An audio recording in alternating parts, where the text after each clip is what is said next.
Hello, everyone. Good evening. It is me again, Sunny Howard, your favorite travel tech girly, and we are going to go over some onboarding steps for your new account in Compass Travel Tech. So, tonight's topic is going to be about forms and surveys, creating them, making them your own, all of that good stuff. What I'm going to do is try to think I can make this. I'm just gonna take this off. Um, just because you may not own. Let's see here. I just want to make it smaller so we can kind of follow along. I'll leave it here. Okay. So I am going to go over a couple of things in our forms and surveys area. We're going to talk about how to kind of link them, how you can currently use them. If you currently have a website and you're not migrating, which is fine, don't worry. There's no need to, sorry, there's no need, sorry, I was just trying to move some things around. There's no need to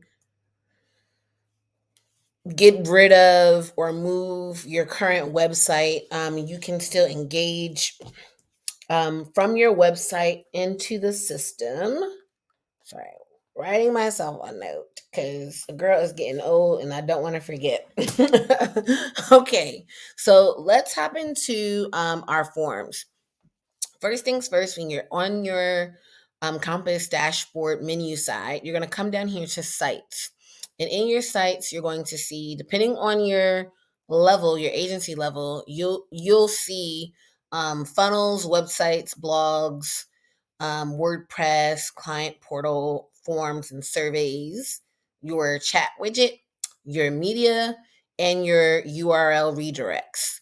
URL redirects is basically saying, like, if you have, say, an outsourced affiliate link or landing page somewhere else and you want to kind of redirect it into the system or redirect your landing page out of the system and into another website or something that you're hosting with that URL, that's what you would do with the redirects.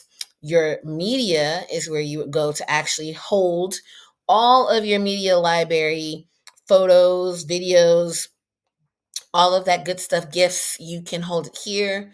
You guys have seen me display my media before, so you know that you can create folders for that. I am going to go over, well, let's start with the chat widget because it is a little bit more simpler. So let's say you have that WordPress website, you have GoDaddy's site, you have a Wix website, and you now have Compass, and you want to make sure that the leads that you're capturing, say from your website, are going into your system. Well, guess what? We've thought of that. We have our chat bubble. And in our chat bubble, you are able to turn on and off the chat option throughout your entire system. You can have your intro message customized here. You can change your avatar. You can rename your avatar. And when you are ready to use it or apply it, you would go, say, to your homepage in your Wix account or your homepage in your GoDaddy or WordPress account where you're editing that page. You would grab the code right here. This is your HTML code. You would just grab it, copy it, and paste it using the HTML code box in your retrospective website. And when you do that, you'll be adding your chat widget down to the bottom, just like how we have kind of like our help desk chat box. Your chat widget will lead here. If you are using this chat box, when someone interacts with it, it will go directly to your mobile app. So if you haven't downloaded the mobile app, please make sure you do that right away so that you can never miss another visitor on your website. So that's where we are with the chat widget. Next thing, well, I'm going to skip over to forms because that's kind of where today's lesson is. And in your forms, you'll notice that you can build unlimited amount of forms, which is great. And in building these forms, you definitely either want to separate them by folders, meaning like what are you using them for? If you do a lot of FIT, but your niche is really, say, destination weddings, maybe you have a form or set of forms just for your destination wedding guest and clients. Make a folder for destination weddings. Create your folder, simple, hit the create, give it a name, and confirm it, and a new folder will pop up. Once you're in that folder, you can come here to add form, and we want to choose from scratch, and a blank form will come up. What we're going to talk about in these forms first, or we're going to talk about the Facebook tracking, the settings, and the design of your form first. So first things first is a give your form a name. So right at the top, mine says form 21. That means I currently have 20, I'm sorry, I currently have 20 active forms in this account. So it's now populating form number 21. If I want to change the name, which you should, go to styles and options, and underneath the options tab, you'll see form 21, and you can change your name. Test form 21. Here on submission, it usually will be like your thank you message. You can come here and customize your thank you message if you would like. If you are looking to have the form lead, say, to the next step or a thank you page, that will be done in your funnel process, and we'll get to that. The background of your form, or I should say, let me see here. Sorry, we're not messing with the background. Let me put this back to white. So background of your letters and your font of your letter, I mean color of your font can be found here. Also, if you want to change your font, we've got that here along with the size and weight, meaning how heavy um, the lettering is. And then of course your Facebook pixel tracking ID will go here. Now it says on page review, what are you looking for it to do? Do you want to add the contact to your system when they view the form? Do you want to say, hey, would you like to donate? Would you like to start a trial? These are all kind of like pop-up options that you can do. We're just going to stick with the submit application. And then on form submission, what are you looking for? The button on the form. Once they hit that submit button, what are they doing? Are they starting a trial? Are they, nothing is happening? View content. Maybe it's a free downloadable ebook or guide that you're giving. You could use the view content option. And then, of course, we want to make sure that we're using our sticky contact. So this little toggle switch in the background. See, it always gets me because I think my screen is a little too small. But down here, sticky contacts. I turned that on. That means that whenever a client lands on that page, if they have like their name, email, phone number, stuff kind of saved to their computer, it'll auto populate into the fields that you bring. So that's on the options tab, and in the styles is where you get to be your most creative. So think of this as a way to brand your form so it's synonymous with your website or your ideal client. If your ideal client is a little bit more luxury, or they're more casual, or they're more wedding based, consider that when you consider your colors and your font. When not to use bold or italicize, consider all of those things. So see, yep, background. Okay, so background is going to change your color. I'm going to change this back to white for purpose. And then, of course, you have your border. I normally like to stick around maybe like a weight of 3, and change my border to whatever the main color is of my organization. And I like a solid one. You might like dotted, you may like dashed or none. And then you see this space between the top purple line and then this kind of grayed out box that says dragging your elements. This space here is considered the padding. We're not looking at any current padding right now, and so is that on the sides too. That's considered your padding. You can also do, say, your field style. So let's drag in a field real quick. So as you notice, the backgrounds of the field, meaning this box here in the middle, uh, is kind of like this gray color. If you wanted it a different color, you can come here, change that as well. I'm gonna make mine white for this purpose of this video. And then the font, meaning where it says full name, if you want to change that to a different color, you'll be able to do so there as well. Put that back. No, I don't want to save that. Do you want a border around your field? You can decide that as well. Of course, the padding labels where we just kind of see full name, you can change that. Put this back over here. And come on down. If you are very, very tech savvy and very sassy with it, any of your CSS, custom CSS, if you have say a site developer or someone like that, and they gave you a CSS code, pop it in right there. You can make background images, headers, and all of that good stuff in here. So I'm going to grab, say, a header if I can find one. Let's try this one. So this is the header. As you notice, the header will take over from width to width of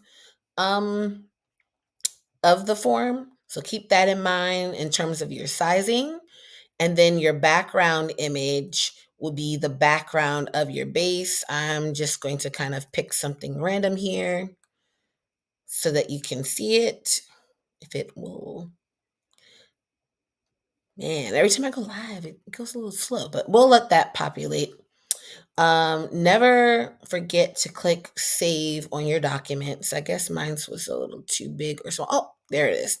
So here's the background that I just added to my form. Keep in mind that you do not have to do that, but if you're looking to do it, it's nice to have. And let me remove this because I don't need that for this. Okay, now on to our form elements. We have the quick add area, which is your basic information: name, date of birth, website, address, text if you want to kind of write in your own thing. Yes. If you didn't want to use this header area, there is an option for adding a picture. But when you add a picture here, I'm just going to grab this one.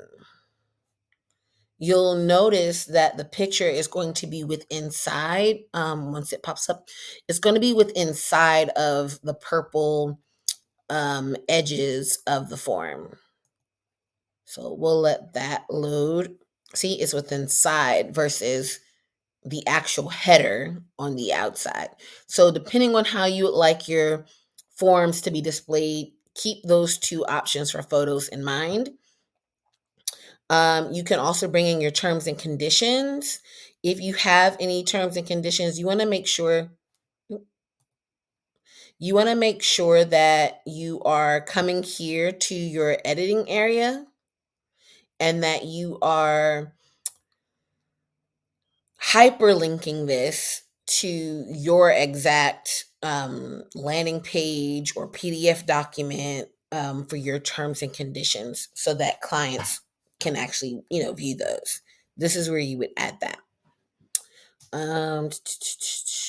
Let's see. Now we have our custom fields. So there are plenty of custom fields that we have created for you, but you are always able to make your own custom fields by coming here to add custom field. You can pick the type of field. So let's say you wanted to do a radio select. It gives you a little preview of what that looks like. Hit next. You will decide, you know, say what this is all about. So let's say room type, and you want to add it to your booking info or quote info, whatever you want, and then give your options. Room one, add an option, and then is this in the contacts or is this a part of your opportunity? This will most likely live, I'm sorry, in your contact area. And we will just say save. So I'm sorry, I already have that one in there, so it won't let me save it. But whatever you save, it's automatically going to be at the very end of this custom field list. So then that's where you would drag and drop it into your form. When you drag and drop your fields over, you'll notice that it's asking you to label it here. The label is what's displayed at the top of the box. The pre-header placeholder area is what's going to be placed inside of the box that your clients can see. And then a short label is something that only you can see. And then you can, of course, make this field required or not. If you mark it required, you'll notice that now I have like an asterisk right here. And that means that I'm making it required. So there we go in terms of forms. Now, once you save your form, and let's say you want to integrate it, again, if you have your own website, you can, like, say, I'm just going to use WordPress because that's where most of my experience is, WordPress and Wix.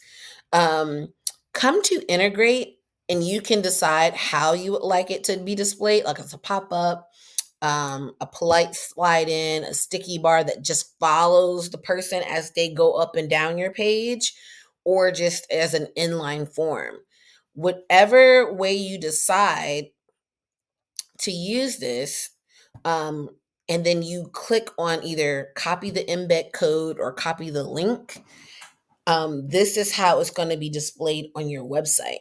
So, embed codes to me are the best way to bring in your form, if it's a pop up, a slide in, or a sticky bar, to your current website.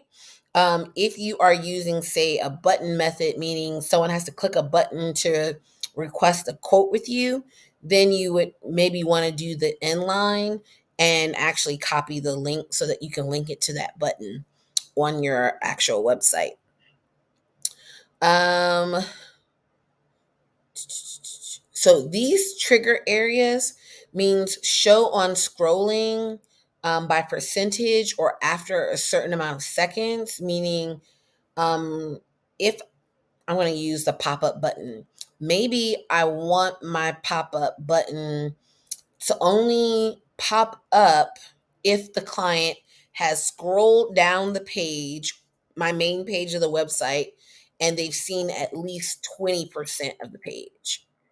Or trigger it after, say, 10 seconds. Meaning, if they're on my site 10 seconds or more, pull up the pop up.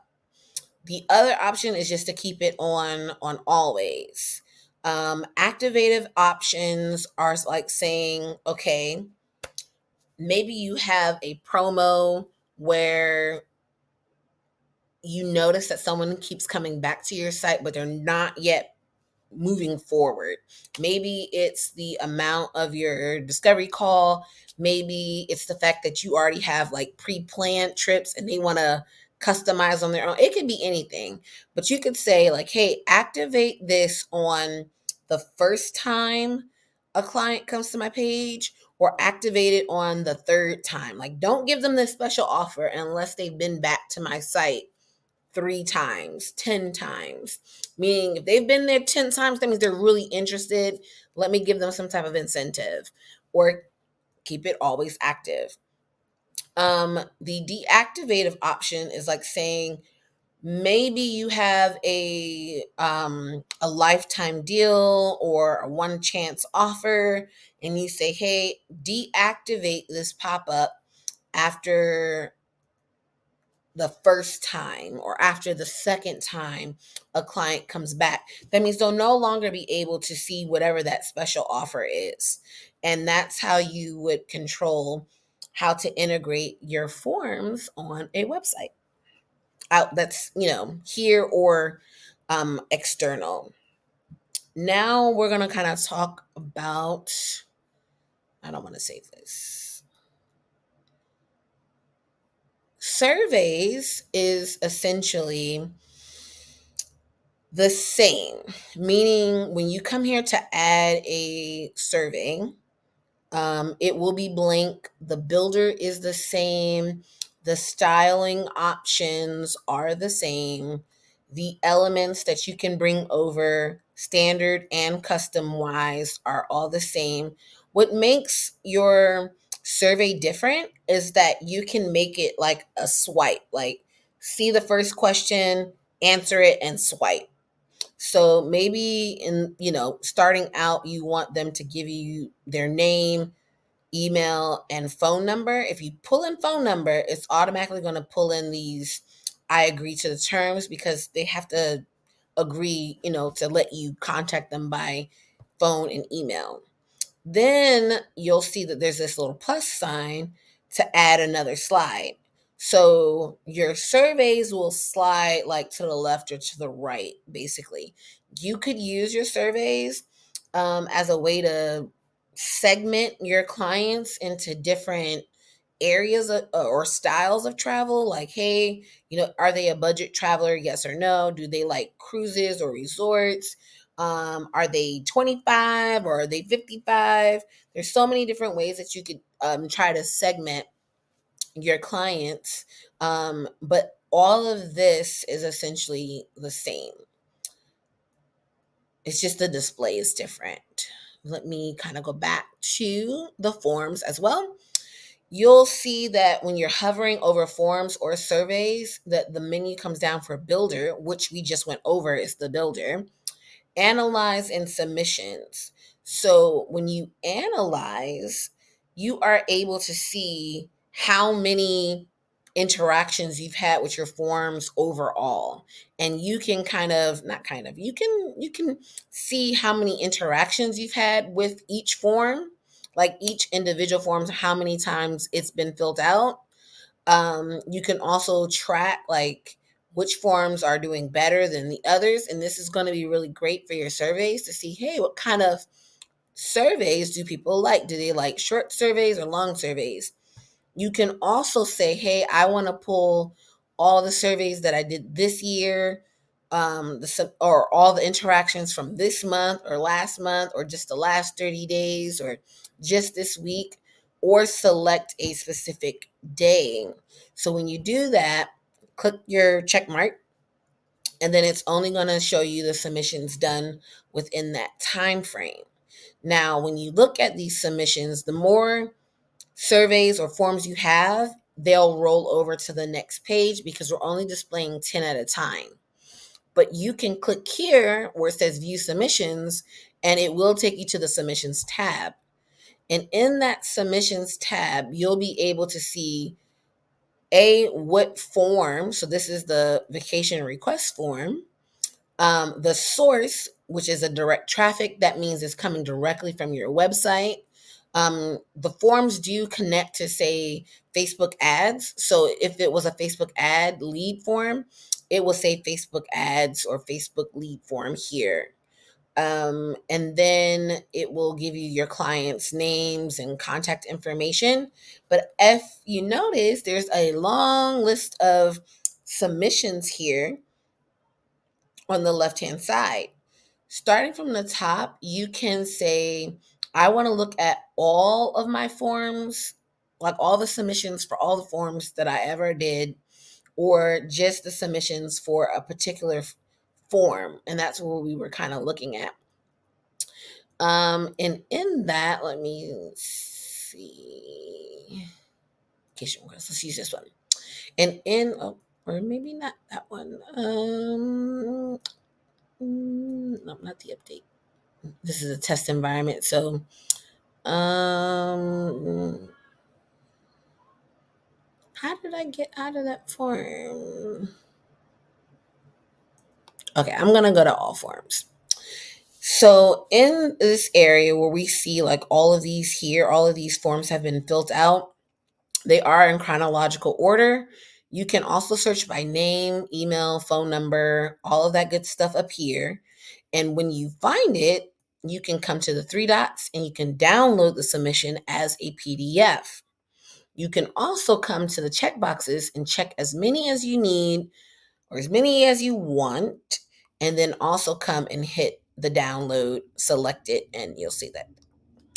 So that is how you can do that, or you can export all of your submissions from a form as well at the top right. And you can also see your submissions based on a date range.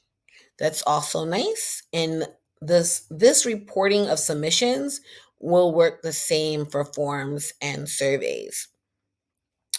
The next thing I want to show you guys is applying these forms or said surveys into your Compass system. So let's check out funnels because that's where our landing page is. And I'm going to do our requests because this is one of the examples that we show you all the time. So, step 2 of our vacation area, um, I'll just click here, is that we bring you to a landing page where the form is living. So, here is the vacation request form. It's living in this page, and if you click submit, it's going to take you to the next step. When you are creating a landing page or landing page or a website page and you want to bring in your form, when your box, which is this orange box right here, it's going to be asking for an element. You can only put one element inside the orange box because it's an element box. So let's say we didn't have a form here. You would click the plus sign and it's going to ask you, well, what are you looking to put in? Well, I have a form. So now it's going to give me a list of all the forms that I have, and I'll be able to select it, and then the form will be populated the way that I created it. So this is a good way to add in your forms. You don't have to worry about the HTML code. Super simple. Add element, click the word forms, select your form, and voila, it's there. So we definitely want to take a look at that and add in your your forms to your workflows. Another thing is that when you're looking at these forms, first name, additional guest, email, these are all fields that when the client fills them out, you can find them in the client record on the left-hand side. That's where all these things are going, like in terms of the answers. But if you wanted all of the answers on one sheet, you would look in the form submissions area because that's where they will live. Now, I hope this was helpful. And I am excited about this onboarding process that we are doing with you guys. And until tomorrow.